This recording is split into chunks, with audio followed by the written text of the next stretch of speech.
Okay, so today I'm just making a very simple, quick beef casserole.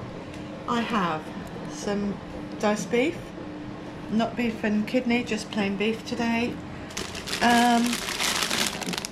Casserole vegetables in a pack, very simple. Couldn't be easier. This is for when you're in a rush or you really don't feel like fiddling about with anything. So all I do is literally tip those in the slow cooker. Now if your potatoes are a little bit larger than that, personally, like that one, I would cut them in half. So I'm just going to get my knife and I'm just going to slice them in half, purely because root veg takes a little bit longer to cook in the slow cooker, especially potatoes. They can be quite a slow cook thing, and you don't want a nice casserole with rock hard potatoes.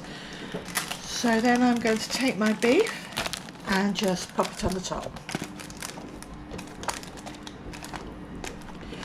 You're using your hands for this, so don't forget to wash your hands well beforehand.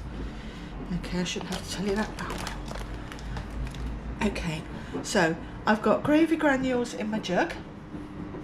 Okay, now with casseroles or anything in the slow cooker, you have to make your liquid a lot thicker than you would normally, because the condensation from the slow cooker thins down any sauce or any gravy you've got in there. Today, I don't always, but I'm using a beef jelly pot. Okay, now this one's got onion and rosemary in it. Okay, so I'm going to pop that. She says drop it in. May need a little bit of assistance to come out. Normally they just plop out. There we go. Just pop it in your gravy and then it will melt with your gravy granules. So I'm going to go over now to the kettle. I'm going to show you the consistency.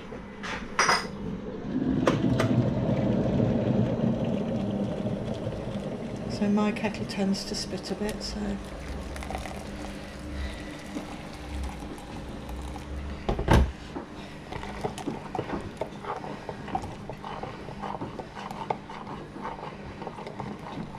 I don't know why, but I tend to find that supermarkets' own gravy granules go a bit thicker than the well-known brands. I'm not sure why that is, but that's what I find personally.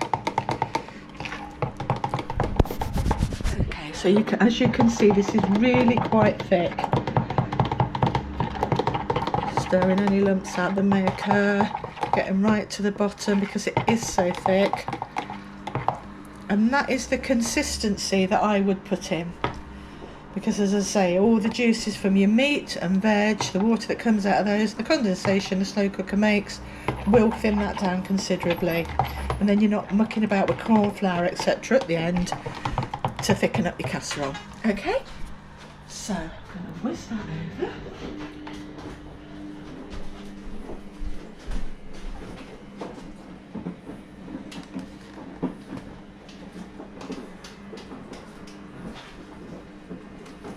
Stock cupboard staples for me, Worcester sauce. Again, I use own brand. It's all the same for me.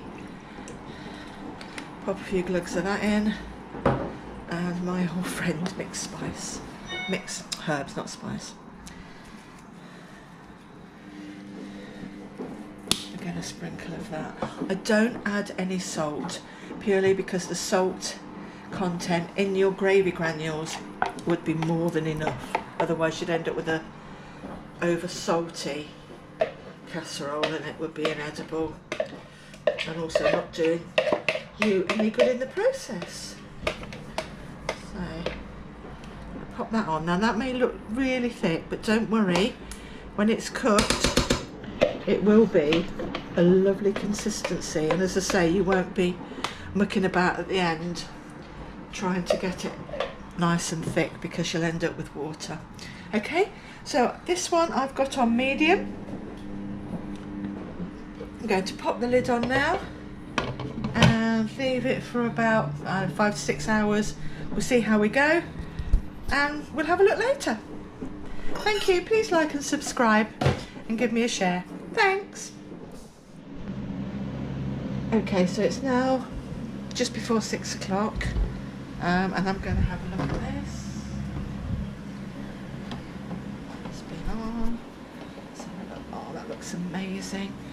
And you can see how all the juice from the vegetables and meat has made a lovely gravy that is just absolutely perfect, and not the really thick gravy that we put in to start off with. And there you go, you can serve that immediately. Personally, I keep it for a couple of days because the flavour improves dramatically. So just cool it down, pop it in a covered container and pop it in the fridge. It will keep 3 days easily, and the longer you keep it, the better the taste is. It just really, really improves the taste. We just have it with fresh bread, but you can have it with whatever you want. With your vegetables, probably put some green vegetables with it. And there we go. So enjoy.